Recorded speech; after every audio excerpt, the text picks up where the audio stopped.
இப்போ விஜயை பொறுத்த வரைக்கும் டெல்லி பயணம் டோட்டல் பிளாட். மோடியை அரை மணி நேரம் பேசுறீங்களா, 3/4 மணி நேரம் பேசுறீங்களா, அமித்ஷா அப்பாயின்மெண்ட் கேட்டு என்னை பார்க்க முடியல, சலோன்ட்டு. அமித்ஷாவை வந்து பார்க்கறதுக்கு அப்பாயின்மெண்ட்டே கேட்கலையாமே. சினிமாக்கார உள்டாவா அடிப்பான். உள்துறை அமைச்சரை பார்க்காம உலகத்தில் எந்த முதலமைச்சர் வரமாட்டான். அமித்ஷா அப்பாயின்மெண்ட் இல்லைன்னு மோடி 5 நிமிஷம் பார்த்தோன்னே சோனியாலாம் பார்க்கல, ராகுலையும் பார்க்கல, பிரியங்காவையும் பார்க்கல. அமித்ஷா கோபம், மோடி கோபத்தை பார்த்துட்டு எடரா ஃப்ளைட்டை ஸ்டார்ட் பண்ணுறா, தப்பிச்சு முடியாதுட்டார். அமித்ஷா நீங்கள் என்ன உங்களுக்கு திரிஷாவா போய் பார்த்துக்கிறதுக்கு? அமித்ஷாவோட கோபம் பெரும் கோபம். என்ன நடக்க போகுதுன்னு பாருங்க. விஜயோட அமித்ஷா பெரிய ஆளுன்னு கேட்க. அமித்ஷா பத்தி இந்த அனில் குஞ்சு தற்கொலைகள்லாம் தெரியும். நெட்ல போட்டா என் தலை வந்து எவ்வளவு போட்டோஸ் வரும், எவ்வளவு பாட்டு வரும். ஆமா ஆமா ஆமா, அமித்ஷா போட்டு அடிச்சு பாருங்க என்ன வருதுன்னு. இந்தியாவே நடுங்கும் அமித்ஷாவை போட்டா. 10 நிமிஷம் பேசி ஆட்சியே பிடிச்சவரு யாரு? விஜய். அப்புறம் 10 நிமிஷம் பார்த்ததெல்லாம் ஒரு விஷயமா? நீங்க 10 நிமிஷம் இல்ல, படுத்துட்டே இங்கே ஜெயிச்சிடலாம். ஆமா, ஆனா மோடி கிட்ட முடிச்சிட்டு இருந்தாலே நடக்காது. அமித்ஷாவே சந்திக்கல, ஓகே. நிர்மலா சீதாராமனை பார்த்துருக்காரு இல்லையா? நிர்மலா சீதாராமனை இங்கிருந்து போன 2ஆம் கட்ட தலைவர்கள் அடிக்கடி பார்ப்பாங்க. ஏன் தமிழ்காரன்றது? ஆமா ஆமா, அந்த மாதிரி யார் போனாலும் ஒரு கர்டசிக்கு அப்பாயின்மெண்ட் கொடுக்கும், எளிமையாக அனுப்பி. ஆமா ஆமா, அதெல்லாம் முக்கியம். உள்துறை அமைச்சரும் பிரதமரும் தான் முக்கியம். 2 பேருமே நீங்க விஜயை ரசிக்கல. விஜய் ரசிக்கலையா? ஆமா, மோடி சிரிச்சு பேசிட்டு இருக்காரு எல்லாம். ஆமா, சிரிச்சு புட்டின் பிரச்சனை கொஞ்சம் வந்துட்டு போப்பா, அமெரிக்கா பிரச்சனை கொஞ்சம் வந்துட்டு போ, ராகவ பண்டிட் சொன்ன மாதிரி சர்வதேச தலைவர் எங்க விஜய் தாயா. நிறைய கொஞ்சம் குளறுபடிகள் இருக்கு ஆட்சியில. தெரியாது ஒன்றும் தெரியாது. ஒரு வருஷமா டைம் கொடுக்கணும்ல. 1 வருஷம் இல்ல, 10 வருஷமே டைம் கொடுக்கலாம். ஒவ்வொரு மணி நேரமும் நீங்கள் கண்காணிக்கப்படுகிறீர்கள். எப்படா அண்ணன் போவான் சின்ன காலியாகுன்னு திமுக தான் முதல்ல சொல்லியிருக்கேன். வெளுத்துட்டு திமுக ஃபுல் ஃபார்ம்ல இருக்கு. சன் டிவி, கலைஞர் டிவி, பெண் நிறுவனம் இப்ப யார் அடிக்க ஆரம்பிச்சிட்டான்? ஜூன் 12 அதுதான் தமிழருடைய வரலாறுல மேட்டூர் அணை திறக்கப்படுகிற நாள். இப்ப அங்க தண்ணியே இல்லை. தண்ணி பூரா எங்க இருக்கு? கர்நாடகாவில் இருக்கு. காவிரி படுகையில பூரா கடவுளே வானம் பொய்த்தாலும் தான் பொய்யா காவேரி வருதான் பார்த்துட்டு இருப்பான். உங்க திறமை இங்க காமிங்க. நிம்மதி ப்ராப்பர்ட்டி மேனேஜ்மெண்ட், உங்கள் பழைய வீட்டை புதிய வீடாக மாற்றலாம் வாங்க. வாய்ஸ் ஆஃப் தமிழோட பார்வையாளர்களுக்கு வணக்கம். என்ற சிறப்பு நேர்காணலில் நம்முடைய இணைந்திருப்பவர் மூத்த பத்திரிகையாளர் திரு தமிழா பாண்டியன் அவர்கள். சார் வணக்கம். வணக்கம் சார். நேற்று தமிழ்நாட்டினுடைய முதலமைச்சர் திரு ஜோசப் விஜய் அவர்கள் இந்தியாவினுடைய பாரத பிரதமர் மோடி அவர்களை சந்திச்சிருக்காரு. 10 நிமிஷம் வந்து பேசியிருக்காரு. பல்வேறு கோரிக்கைகளை வந்து முன் வச்சிருக்காரு. இந்த 10 நிமிஷம் பேசுனது போதுமா அப்படின்றது அதையுமே விமர்சனம் பண்றாங்க. என்ன பேசினாங்க, ஏன் அந்த 10 நிமிஷம்? இதற்கு முன்பு கேரளா முன்னாள் முதலமைச்சர் பினராயி விஜய் வந்தார். அரை மணி நேரம் பேசிட்டு இருந்தார். முன்னாள் முதல்வர் யாரு? முன்னாள் முதல்வர் யாரு? பினராயி விஜய் மோடியோட எவ்வளவு நேரம் பேசினாரு? அரை மணி நேரம். இந்நாள் முதல்வர் கர்டசி சால்வை போடுறது, வணக்கம் சொல்றது, இதுக்கு எவ்வளவு நிமிஷம் ஆயிரும்? ஒரு 2 நிமிஷம் 5 நிமிஷம் ஆயிரும். சால்வை போட்டு வணக்கம் சொல்றது, சால்வை போட்டு வணக்கம் சொல்லி அதிகாரிகளை அறிமுகப்படுத்துறது. கூட யாரும் அமைச்சர்லாம் கூட்டிட்டு போல, அமைச்சர்லாம் யாரையும் கூட்டிட்டு போல. அப்படி போன 10 நிமிஷம் ஆயிருக்கும். சரியா? அந்த ஃபார்மாலிட்டி எல்லாம் உட்கார்ந்து வணக்கம் மீடியாலாம் வந்து சார் வணக்கம் சார் இங்க பாருங்க நம்மளால சொல்லுவாங்கல்ல, இதுக்கு எவ்வளவு நிமிஷம் ஆயிரும்? 10 நிமிஷம். ஆமா. அப்ப என்ன பேசியிருப்பாங்க சார்? அவரு 10 நிமிஷம் பேசி ஆட்சியே பிடிச்சவரு யாரு? விஜய். அப்புறம் 10 நிமிஷம் பார்த்ததெல்லாம் ஒரு விஷயமா? நீங்க இங்க 10 நிமிஷம் ஆட்சியை பிடிச்சது உண்மையா இல்லையா? 10 நிமிஷம் பேசி ஆட்சி இல்லங்க. நீங்க 10 நிமிஷம் இல்ல, படுத்துட்டே இங்க ஜெயிச்சிடலாம். ஆமா. ஆனா மோடி கிட்ட முடிச்சிட்டு இருந்தாலே நடக்காது. சார் எவ்வளவு கம்பீரமா போய் உட்காந்துருக்காரு. எல்லாரும் வந்து முன்னாள் முதல்வர் திரு ஸ்டாலின் எப்படி உட்காந்துருந்தாரு பாத்தீங்களா, எங்க சிங்கம் எப்படி உட்காந்துட்டு சொல்லிட்டு ஃபயர் எல்லாம் விடுறாங்க. நீங்க என்னன்னா சால்வை போட்டு அமைதியா வந்துடாருன்றீங்க. தமிழ்நாட்டினுடைய வாழ்வாதார பிரச்சனை பேசியிருக்காரு. மேகதாதுனுடைய அணை கட்டுறதை வந்து பேசியிருக்காரு. அப்புறம் நிதியை வந்து கொடுக்குன்னு பேசியிருக்காரு. அது செப்பேடுகளா மீட்டினதுக்கு நன்றின்னு சொல்லியிருக்காரு. எவ்வளவு விஷயங்கள் பண்ணியிருக்காரு. ஆமா, நீங்க சொல்ற கணக்கு பார்த்தா 3 மணி நேரம் பேசுற மாதிரி சார். இதெல்லாம் பேசுறதா வந்து தமிழ்நாடு அறிக்கை கொடுக்குது சார். அறிக்கையை பார்த்து நான் சொல்றேன். அதான் இங்கதான் சினிமா வசனம் தானே, சினிமா வசனம் தானே. ஃபார்மாலிட்டி முடிஞ்ச உடனேயும் நன்றி வணக்கம் அவ்வளவுதான். எந்த விஷயம். சரி, மேகதாதுனுடைய அணை கட்டப்படுறது நிறுத்துன்னு சொல்லிட்டு பேசலையா? நீங்க அருமையான உங்களுக்கு ஒரு சவால் விடுறேன். ஜூன் 12 அதுதான் தமிழருடைய வரலாறுல மேட்டூர் அணை திறக்கப்படுகிற நாள். இப்ப அங்க தண்ணியே இல்லை. தண்ணி பூரா எங்க இருக்கு? கர்நாடகாவில் இருக்கு. குருவை, குறுகிய காலத்தில் விளைவதற்கு பேரு குருவை. 3 மாசத்துல விளையும். சம்பா 6 மாசத்துல விளையும். இப்போ வருடம் ஜூன் 12ஆம் தேதி என்ன திறக்கப்படும்? பூக்கு மலர்லாம் போட்டு பார்த்துருக்கேன். அங்கெல்லாம் காவிரி படுகையில பூரா கடவுளே வானம் பொய்த்தாலும் தான் பொய்யா காவேரி வருதான்னு பார்த்துட்டு இருப்பான். உங்க திறமை இங்க காமிங்க. காங்கிரஸ் அரசாங்கம் தான் இங்க கர்நாடகாவில் டேம், அதாவது குருவை விளையுதான்னு மட்டும் பார்ப்போம். நீங்க மோடியை 1/2 மணி நேரம் பேசுறீங்களா, 3/4 மணி நேரம் பேசுறீங்களா? அமித்ஷா அப்பாயின்மெண்ட் கேட்டு என்னை பார்க்க வேண்டியது சலோன்ட்டு. அமித்ஷாவை வந்து பார்க்கறதுக்கு அப்பாயின்மெண்ட்டே கேட்கலையாமே. இல்லை நீங்க அதாவது சினிமாக்கார அப்படிதான். சினிமாக்கார உள்டாவா அடிப்பான். உள்துறை அமைச்சரை பார்க்காம உலகத்துல எந்த முதலமைச்சர் வரமாட்டான். யார நீங்க அதை விட இன்னொரு விஷயம், சோனியா ராகுல அமித்ஷா அப்பாயின்மெண்ட் இல்லைன்னு மோடி 5 நிமிஷம் பார்த்தோன்னே சோனியாலாம் பார்க்கல, ராகுலையும் பார்க்கல, பிரியங்காவையும் பார்க்கல, யாரையும் பார்க்கல. நேரா எதை ஸ்டார்ட் பண்றா வண்டிய. ஏன் அமித்ஷா வந்து விஜயை பார்க்க சம்மதிக்கல? எதனால? என்டிஏ கூட்டணியை உடைத்தால் உங்களை கொஞ்சுவாரா? காட்புரி சாக்லேட்டை கொடுப்பாரு. என்டிஏ கூட்டணியை உடைக்கிற வேலையை பாஜக தாங்க செய்வோம். நாங்க செய்த நீங்க செய்ய முடியுமா? நாங்க எவ்வளவு வலுவா இருக்கோம். நீங்க என்டிஏ கூட்டணி உடைக்கிறீங்களா? அவ்வளவு தில்லா உங்களுக்கு? பாத்துக்கிறேன். அமித்ஷா நீங்க என்ன உங்களுக்கு திரிஷாவா? போய் பாத்துக்கிறதுக்கு. அமித்ஷாவோட கோபம் பெரும் கோபம். என்ன நடக்க போகுதுன்னு பாருங்க. எங்க தளபதி விஜயோட அமித்ஷா பெரிய ஆளான்னு கேட்பாங்க. எங்க தளபதி விஜயோட அமித்ஷா பெரிய ஆளான்னு கேட்பாங்க. அமித்ஷா பத்தி இந்த அனில் கொஞ்சம் தற்கொலைகளா தெரியும். நெட்ல போட்டா என் தலை வந்து எவ்வளவு போட்டோஸ் வரும், எவ்வளவு பாட்டு வரும். ஆமா அதெல்லாம் ஆமா. அமித்ஷா போட்டு அடிச்சு பாருங்க என்ன வருதுன்னு. இந்தியாவே நடுங்கும் அமித்ஷாவை போட்டா. இப்போ இதுதான் நிலவரம். இதுக்கு நடுவுல காவிரி பிரச்சனை, மேகதாது அணை கட்டியே தீர்வுன்னு கர்நாடகா ஒத்த கால்னு கட்ட போகிறோம். அதுக்கு மணல் கொடுத்த பூரா போன அதிமுக திமுக ஆட்சியில் தான். செங்கல் சிமெண்ட்டு எல்லாம் கொடுத்துட்டானுங்க. இப்போ விஜயை பொறுத்தவரை இந்த கம்யூனிஸ்டுகளையும் காங்கிரஸையும் விசிகாவை நம்பித்தான் இனி 5 ஆண்டு காலமோ 5 மாதமோ ஆட்சி நடத்த வேண்டும். இவர்களை தவிர அமித்ஷாவை சந்திக்கல. ஓகே, நிர்மலா சீதாராமனை பார்த்துருக்காரு இல்லையா? நிர்மலா சீதாராமனை இங்கிருந்து போன 2ஆம் கட்ட தலைவர்கள் அடிக்கடி பார்ப்பாங்க. ஏன் தமிழ்காரன்றது? ஆமாம், அந்த மாதிரி யார் போனாலும் ஒரு கர்டசிக்கு அப்பாயின்மெண்ட் கொடுக்கும், எளிமையாக அனுப்பி. ஆமாம். அதெல்லாம் முக்கியம். உள்துறை அமைச்சரும் பிரதமரும் தான் முக்கியம். 2 பேருமே நீங்க விஜயை ரசிக்கல.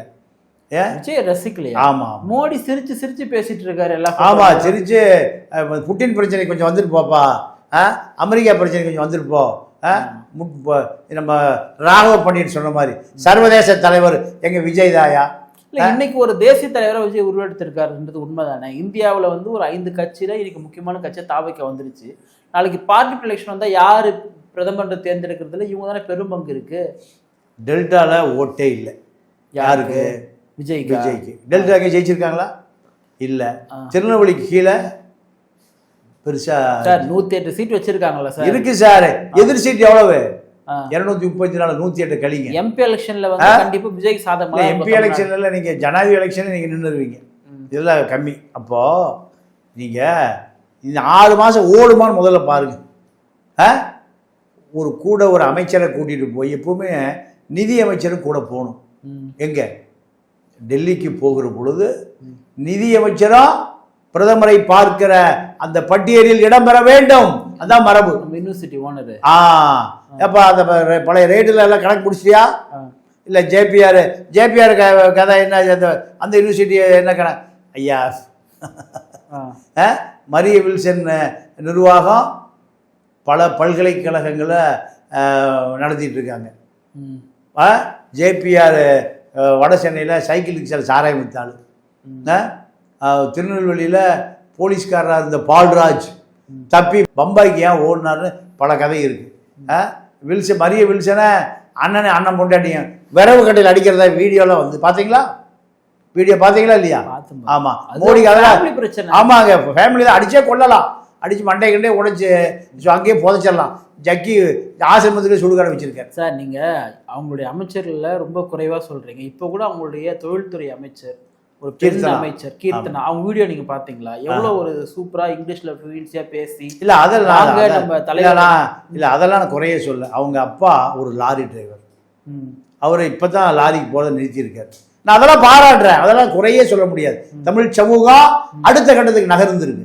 அவங்க அம்மா அதை உடன்பிறப்பு இல்ல அதெல்லாம் முட்டா போய் அவங்க கிடக்குறான். அவங்க அம்மா ஒரு டெய்லர், பழைய துணி தைக்கிறவங்க. அந்த அம்மா ஹேண்டிகேப்டு. ஒரு குழந்தைய படிக்க வச்சு பிரசாந்த் கிஷோர் டீம்ல சேர்த்து இன்னைக்கு அமைச்சராக்கியதை பெருமைப்படும். ஒரு கிண்டல் பண்றாங்களே இல்ல அவன் சார், அவன் திமுகவை பொறுத்த வரைக்கும் காமராஜரே கருவாட்டுக்காரின்னு சொன்ன ஆளுதான். காமராஜ் அம்மாவைய சிவகாமியவை என்ன சொன்னானுங்க? கருவாட்டுக்காரி அப்படின்னு சொன்ன ஆளுதான். அவர்களை பொறுத்த வரைக்கும் அவர்களுக்கு மனிதாபிமானமோ சகோதரத்துவமோ சமத்துவமோ தெரியும். பதவி, பணம், பட்டம், அவ்வளோதான். கருணாநிதியை அனந்த நாயகி கேட்குற பொழுது நாடாவை அவர் இந்த அசிங்கமெல்லாம் சொன்னால்தான். அண்ணாதுரை பற்றி சொல்லவே வேண்டியதில்லை, அறிவே இல்லாதவன் பேர் அண்ணாதுரை. மாற்றான் தோற்றத்து மல்லிகை வணக்கம். இப்போ விஜயை பொறுத்த வரைக்கும் டெல்லி பயணம் டோட்டல் பிளாப். நீங்கள் சோனியா காந்தியும் பிரியங்கா காந்தியும் ராகுலையும் பார்த்து ஒரு வணக்கம் வைக்கலாம், அகில இந்திய தலைவராகலாம், அடுத்த கூட்டணி நீங்கள் தான். இதை அமித்ஷா கோபம், மோடி கோபத்தை பார்த்துட்டு எடரா பிளைட்டை ஸ்டார்ட் பண்ணுறா, தப்பிச்சு முடியாதுட்டார். இது அவருக்கு ஒரு புது அனுபவம். புது டெல்லி அரசியல் பாதுஷாக்கள், முகலாயர்கள் எத்தனை பெரிய யுத்தத்தை நடத்தி எத்தனை மனித உடல்கள் மீது, உயிர்கள் மீது சாரட்டு வண்டியை செலுத்தி அந்த ஆட்சியை தக்க வைத்தார்கள். பகதூர் ஷா கடைசி மன்னன், முகலாயர்களுடைய கடைசி மன்னன் பகதூர் ஷாவை ஆங்கிலேயன் வந்த பிறகு கொண்டு போய் மலேசியாவில் போட்டான். என்னை இங்கே கொண்டுறா, என்னுடைய மண்ணுல என் மூதாதையர்கள் கட்டியாண்ட இந்தியாவில் கொண்டு போய் என்னை அடக்கம் செய்யுன்னு சொன்னான். யாரு? பாதுஷா. முகலாயர்களுடைய கடைசி மன்னன் பகதூர் ஷா அங்கேயே போஸ்டான். எங்க? மலேசியாவிலே போஸ்டான். இப்படிப்பட்ட இடம் இது டெல்லி. இதுக்கு விஜய்க்கு இப்பதான் நீங்க மக்களோட தொடர்பே இல்லாமல் Z+, அதாவது உங்களுக்கு உங்க கதையே முடிஞ்சது. அதுல என்ன நடக்குதுன்னு உங்களுக்கு தெரியாது. எம்ஜிஆர் என்ன பண்ணுவார், ஒரு இன்டர்காம் வச்சிருக்கு எம்ஜிஆர் வீட்டில், நானே போய் பார்த்துருக்கேன். ஏழபால பஞ்ச பராரி தலைவர்கிட்ட பேசணும். அவர் மேலே சாப்பிட்றாரு, தூங்குறாரு, சேவிங் பண்ணுறாரு. உடனே ஐயா கொடு, என்னப்பா எங்கேருந்து வந்தா? ஐயா நான் கும்படி பொழுது வந்தாங்க ஐயா. சரி என்ன பண்ணுது? ஐயா மீன் கெண்டை மீன் பிடிச்சிட்டு வந்தா ஐயா. சரி கொடுத்துருப்போம். யாரு?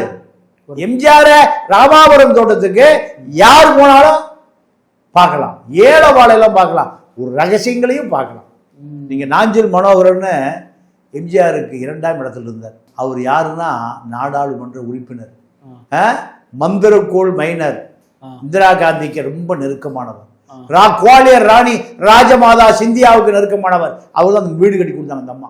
டெல்லியில ஒரு பெரிய மந்திரக்கோள் மைனர். டெல்லியில பாதுஷாக்கள் அரண்மனையில அவர் ஒரு மைனர். யாரு?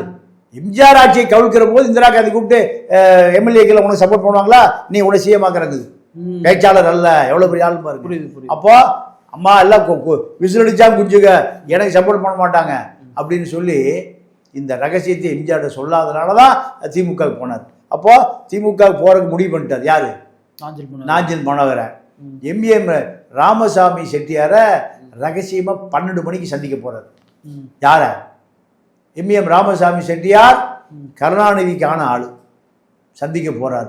அப்போ அங்க அந்த வாட்ச்மேன் இருப்பான்ல, கதவை திறந்து விடுறவன், அவன் கதவை திறந்து விடுறான். அப்பெல்லாம் யாரும் கண்டுபிடிச்சிடலாம். ஐயா நாஞ்சில் மனோகர் ஐயா, வணக்கம் ஐயா. போய் எம்ஏஎம் பார்த்துட்டு வந்துட்டார். இந்த வாட்ச்மேன் எந்த வாட்ச்மேன்? எம்ஏஎம் அரண்மனையினுடைய வாட்ச்மேன் வாட்ச்மேன் சைக்கிள்லேயே வர்றான். எங்க ராமவரத்தோடது கட்சி எப்படி இருந்துன்னு பாருங்க. சைக்கிளில் வர்றான், வந்து இன்டர்காமில் சொல்கிறான், தலைவர்கிட்ட பேசணும். யார் வந்திருக்கா? எம்ஏஎம் வாட்ச்மேன் வந்திருக்கான். குடு குடு இதாங்க தலைவர். என்னப்பா என்ன இவ்வளவு பதட்டமாக வந்திருக்க? சைக்கிளை மிதிச்சுட்டு வந்திருக்க. மாடியிலேருந்து பார்த்தேன் 80 சைக்கிள். ஐயா நம்ம நாஞ்சில் மனோகரனை எம்ஏஎம் வீட்டில் பார்த்தேன் ஐயா. என்னப்பா விஷயம்? தெரியலையா? நமக்கு அவர் கருணாநிதி ஆளியா? யாரு? எம்ஏஎம் கருணாநிதி ஆளியா? நமக்கு எதிரான ஆளியா? சரி நான் பார்த்துக்கிறோம்போ.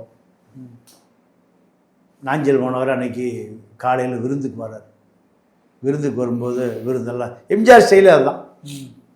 விருந்தெல்லாம் முடித்த பிறகு அப்படியே வெத்தலை வாக்கு போட்டு உட்காந்து கேட்டாரா, எப்போ கருணாநிதி சந்திக்க போகிறீங்க? யார? நாஞ்சில் மனோகரன்.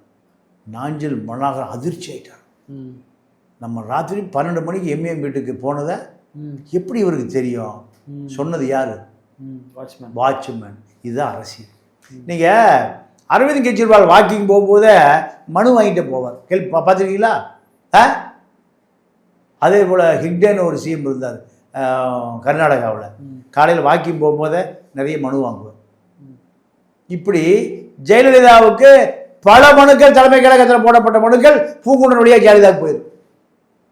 விஜய்க்கு மனு போகுமா? Z+ மொத்தமே 3 பேர் தான் பார்க்குறாங்களாம். யார்? ஆதவ் அர்ஜுனா, கீர்த்தனா, புஷி பார்க்குறாரு. அப்போது மக்கள் என்ன நினைக்கிறா அவருக்கு தெரியுமா? விவசாயிகளுக்கு அதிகாரி எழுதி கொடுத்த பேப்பரை அப்படி அது அறிவிச்சிட்டாரு. 5000 ரூபா தள்ளுபடினா 5000 ரூபாய்க்கு என்ன வாங்கலாம் அவருக்கு தெரியுமா? விஜய்க்கு 5000 ரூபாய் என்ன 5000 ரூபா தள்ளுபடியா? 100 விவசாயி வந்து ஆர்ப்பாட்டம் பண்ண ஆரம்பிச்சிட்டான்.